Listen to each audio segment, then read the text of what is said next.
Apakah ini dengan atas nama Lady yang menghubungi ibu? Ya, benar Bu. Ngomong-ngomong, gimana kabarnya Lady? Alhamdulillah baik Bu. Baik ya, semoga selalu baik ke depannya ya. Ya, amin. Sebelumnya Lady pernah melakukan sesi konseling? Belum sama sekali. Iya. Jadi karena Lady belum sama sekali melakukan konseling, ibu jelaskan terlebih dahulu ya. Konseling itu adalah proses bantuan dari konselor, yaitu saya sebagai konselornya, kepada klien, yaitu hari ini Anda ya, dengan tujuan agar si klien ini dapat memecahkan masalah yang sedang dihadapinya. Dari sini apa lagi paham? Bu.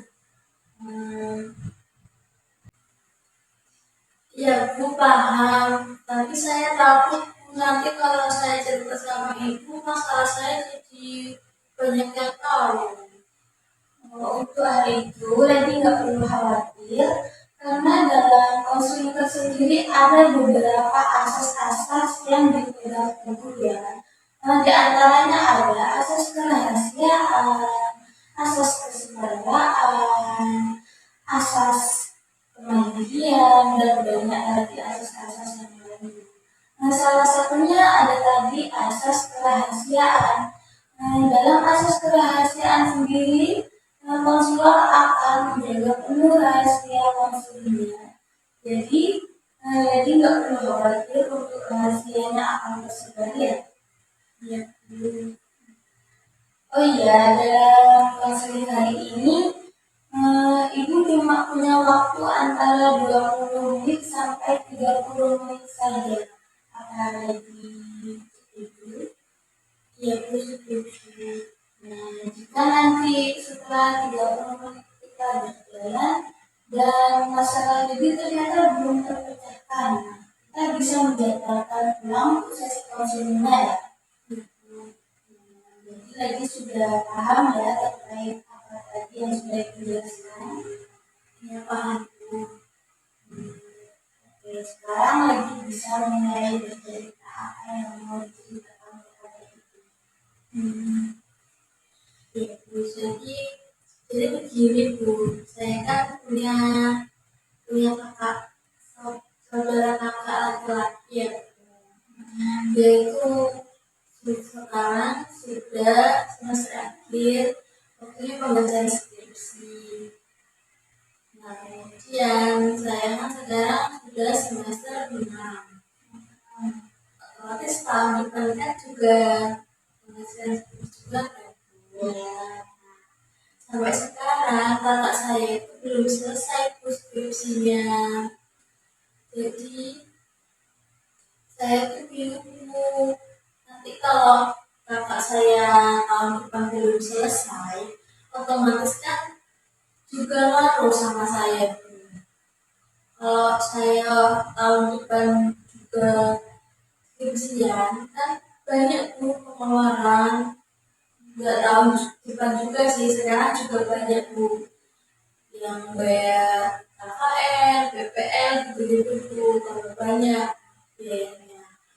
Kemudian Bu, saya cuma punya laptop satu Bu, itu pun dipakai kakak saya sekarang.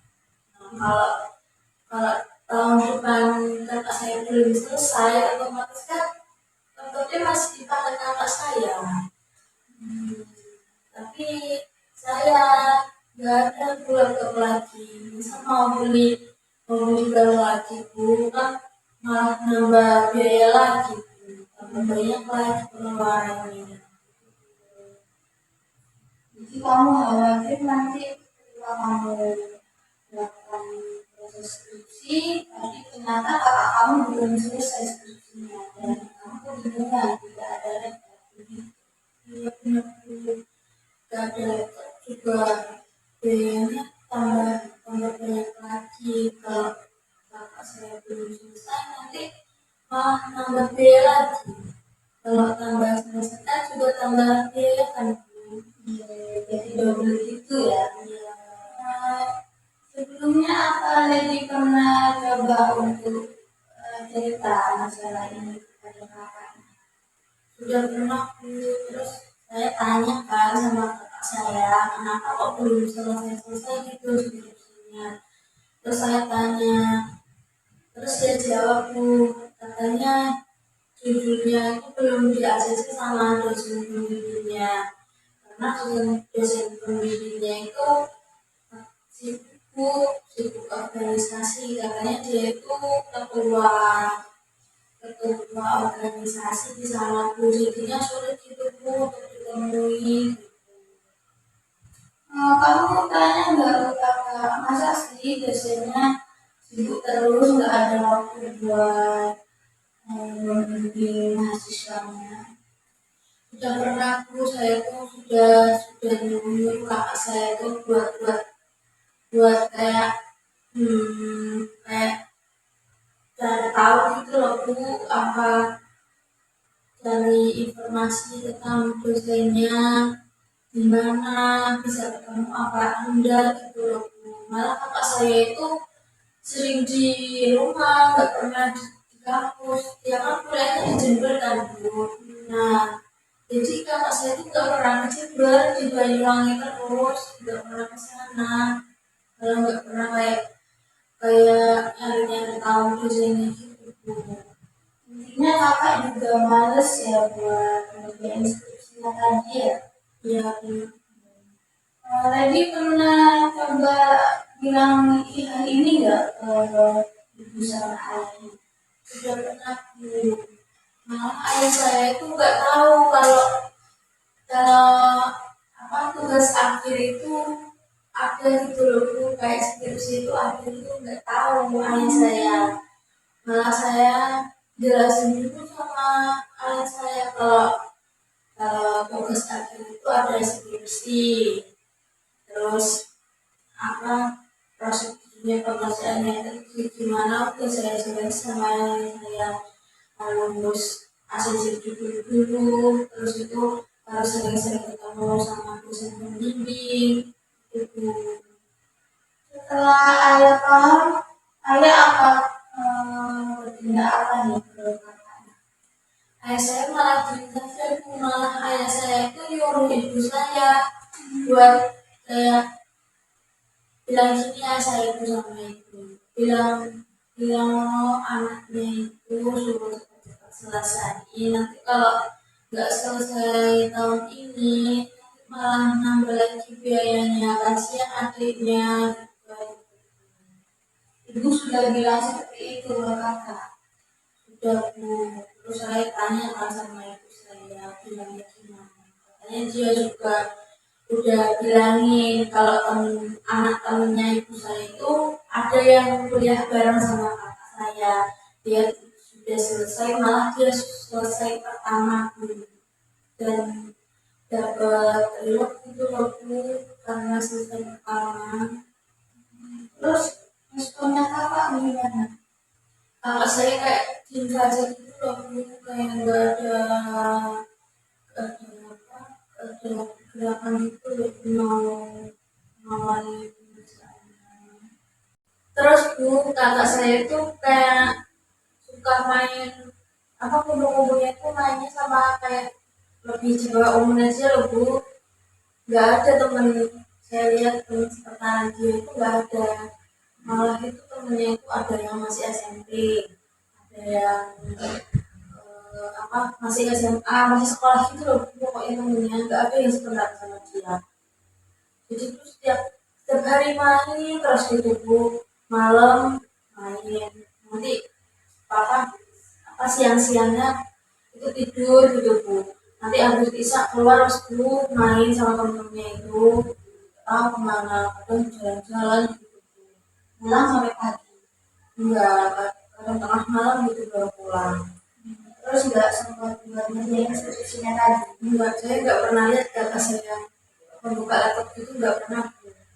Main terus gitu siang-siang pagi sampai siang itu tidur, nanti sore bangun keluar maghrib, nanti maghrib pulang mandi gitu tuh, sholat itu, nanti habis isya keluar lagi wes pulang malam. Jadi nggak pernah saya buka laptop mesin apa itu nggak pernah. Kegiatannya sehari-hari seperti itu aja. Iya seperti itu. Dan sudah ditegur sama orang tua juga. Udah sering banget tuh sampai saya tuh kayak udah gimana ya bu, kayak udah sampai gitu loh bu sama kakak saya gitu terus bu, agak mikir gitu loh bu, kalau skripsinya nggak selesai gitu. Jadi kamu yang malah kepikiran. Iya, kan juga apa juga terdampak sama saya bu kalau kayak kakak saya seperti itu terus lagi saya itu kayak kayak nggak akrab gitu loh bu sama kakak saya itu. Setiap jarang banget loh kalau mau ngomong berdua cerita-cerita itu nggak pernah mulai dulu sama kakak saya, jarang banget. Soalnya kakak saya itu apa ya, eh,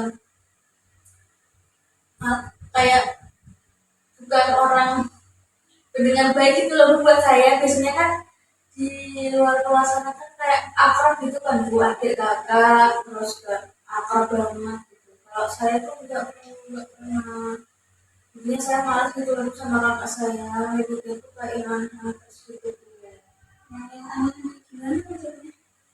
Ya kayak bangkel gitu loh bu, kayak gak suka gitu loh sama kakak saya, apa-apa itu saya tuh bangkel gitu loh bu, sampai-sampai ekskripsi ini tuh saya tambah bangkel gitu sama kakak saya.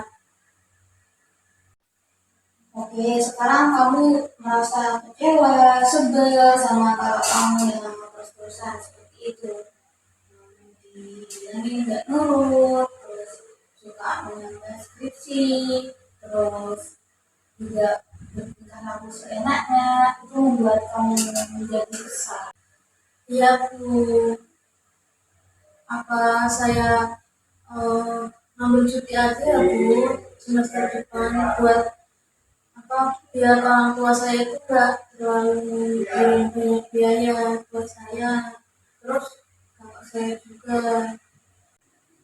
Oke, jika kamu memilih untuk cuti nih, seumpamanya kamu cuti, apakah itu bisa menjamin nanti kakak kamu bisa terus melanjutkan skripsinya? Kan nggak ada jaminan setelah kamu cuti terus kakak kamu selesai di tahun ini juga. Memang beban orang tua kamu akan berkurang kalau kamu nanti cuti. Tapi jika nanti skripsi kakakmu ternyata nggak selesai sampai tahun berikutnya, terus gimana dengan kuliahnya nanti? Ya juga sih bu, nah itu bu saya bingung saya harus gimana bu.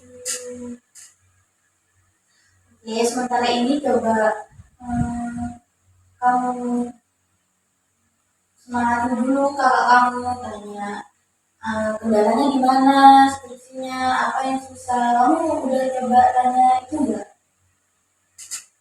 Pernah bu dulu saya pernah tanya apa gejalanya, terus kenapa kok nggak di ACC judulnya, ada masalah apa, terus saya tanya eh, masa kayak cuma gak bisa ketemu sama dosennya, nggak nggak dikerjain gitu. Terus saya tanya masalah apa lagi gitu kan. Terus katanya kakak saya judul dia itu kayak susah gitu loh bu, cari anunya apa, cari narasinya gitu loh bu, soalnya kan dia jurusan sejarah gitu. Nah jadi itu kayak narasumbernya itu kayak lari kemana-mana gitu loh bu, kayak nggak itu gitu loh tempatnya bu, gak ada yang tahu gitu loh.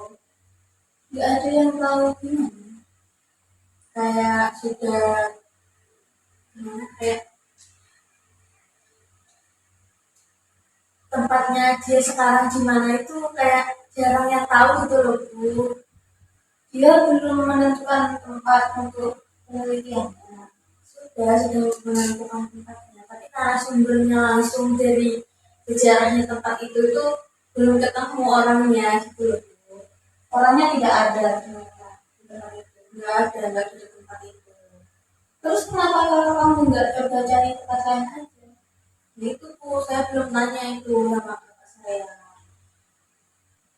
Nanti kalau sudah di rumah coba kamu tanyakan dulu itu, kenapa nggak coba cari tempat yang lain? Kenapa harus nunggu di sana? Kalau sampai sekarang kenyataannya nggak pasti kan, narasumbernya masih belum ada kan sampai sekarang. Jadi coba kamu sarankan dulu, coba kamu cari tempat yang lain di mana. Nanti kamu juga bisa bantu kalau kamu bisa menjadi tempat. Ya. Terus apa lagi?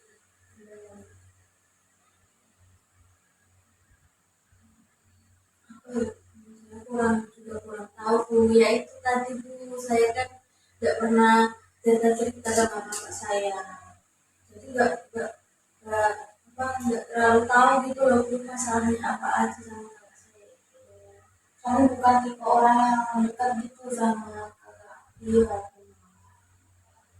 soalnya kakak saya tuh gitu juga Bu, kayak malas gitu loh Bu sama saya, akhirnya kurang ada ikatan gitu loh Bu antara adik kakak, kayak berantem terus gitu Bu kalau ketemu. Berantem itu wajar antara kakak dan adik. Tapi kan ada saat-saat kita itu bisa saling membutuhkan, ya kan? Coba kamu dekati lagi perlahan. Kasih saran, kasih nasihat, kasih semangat supaya kamu tuh bisa termotivasi buat lanjut skripsinya. Masih belum yakin juga. Kamu saat ini masih tidak enak di hati, rasanya masih terus kepikiran begitu. Oh iya, ayah ibu cuma bilanginnya itu satu kali tadi itu apa sudah dibilang berkali-kali tapi kakak masih saja nggak mau dengerin perkataan kamu apa orang tua kamu cukup bilangin cuma satu kali aja terus nggak dengerin ya udah dibiarin lagi gitu. Udah, saya sebenarnya ya udah berkali-kali ya, tapi kalau akhir-akhir ini saya kurang tahu tuh. Yang kemarin-kemarin itu saya sudah sering tahu tuh orang tua saya itu kayak bilang-bilang kakak saya gitu. Terus kemarin ini kakak saya itu ke Jember, bilangnya itu apa, ujian jurusan itu loh Bu. Kira tuh dia ke Jember mau ngurusin skripsinya, ternyata cuma ujian jurusan aja Bu. Nah habis ujian jurusan malah langsung balik lagi ke rumah. Tuh kamu tahu dari mana? Kakak saya bilang Terus tanggapan orang tua kamu gimana? Oh ternyata kau nggak melanjutkan skripsi gitu. bilang apa? Nggak bilang apa-apa. Terus kamu nggak berusaha buat meyakinkan orang tua kamu lagi gitu. Coba dong ayah ibu bilangin lagi kakak ini buat bagian skripsi. Nah, gitu. Iya saya mau gitu Bu. Oke, coba nanti kalau kamu sudah sampai di rumah, kamu coba bilang lagi sama ayah dan ibu. Coba diingetin lagi nih kakak sudah instruksinya. Selain itu juga kamu bisa semangatin kakak. Terus kamu support dia, tanya terus perkembangannya gimana. Iya Bu, nanti kalau saya udah di rumah saya akan coba itu Bu. Saya usaha untuk menyemangati kakak saya juga biar sama-sama gitu. Terus skripsinya juga biar cepat-cepat selesai juga gitu. Nanti kalau seumpamanya ternyata kakak kamu udah disemangatin, udah dikasih motivasi, ternyata kakak kamu masih males-malesan. Kamu coba bilang saja ke ayah, coba dong ya kakak ini kasih target gitu loh sampai bulan berapa harus selesai, kalau nggak selesai bisa dikasih hukuman atau apa. Nanti kalau seumpamanya dia berhasil bisa dikasih reward. Ya Bu, nanti saya coba bilang ke ayah saya gitu. Jadi sudah ada Tenang sekarang lagi ya. Ya sudah tenang sekarang. Alhamdulillah kalau lagi sudah tenang. Nanti dicoba dulu. Sekiranya nanti masih belum selesai nih masalahnya, kamu bisa datang lagi ke ibu, nanti kita jadwalkan lagi untuk sesi konselingnya ya. Karena oh iya, karena sekarang waktunya sudah habis, jadi kita bisa akhiri konseling pada hari ini ya. Ya. Nanti kalau saya ingin ketemu ibu lagi gimana Bu caranya? Kamu hubungi lagi aja kamu hubungi ibu lewat Instagram kan ya? Iya. Nanti kamu bisa DM ibu lagi ya, nanti kita jadwalkan. Kalau tempatnya bisa di sini lagi atau gimana? Ya bisa di sini lagi. Ibu kan sekarang di sini.